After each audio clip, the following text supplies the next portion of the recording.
To model a chemical process with control as the main objective, we need to define three types of variables.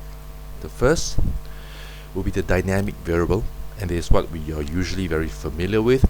They are normal process variables that are being monitored.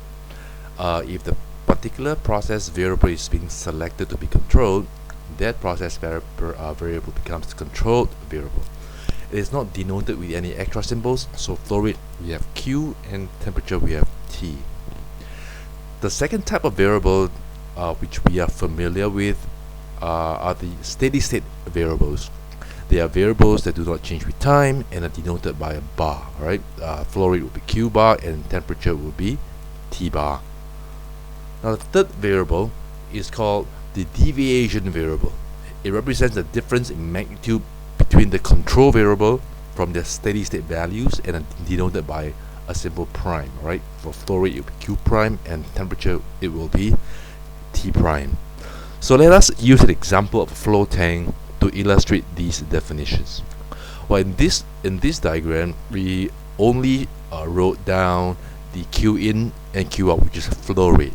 Right, there are other process variables such as temperature, height of the water level, as well as viscosity of the tank, but these are process variables. They are monitored but they are not being controlled. Right, the control variable in our example is Q out, right here. Now under steady state conditions, the steady state flow is nothing but equal to Q out. Yes, and deviation variable, which represents the magnitude between the control variable Q out and the steady state value, in this case will be equal to 0.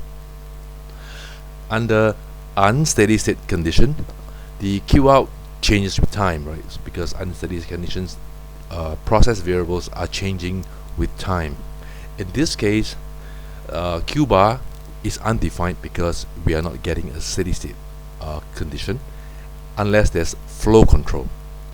Yeah, and if we install a flow valve and we get someone to throttle the valve until Q out stays constant, okay, and when that happens, we achieve a new steady state called Q bar 2, right, which may or may not be the same as the Q bar originally.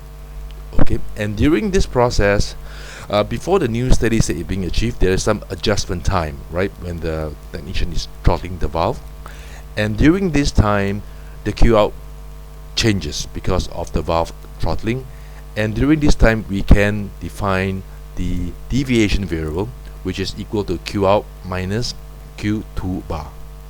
So there we have it. We have three types of variables that will help us develop a mathematical model for process control of a chemical plant.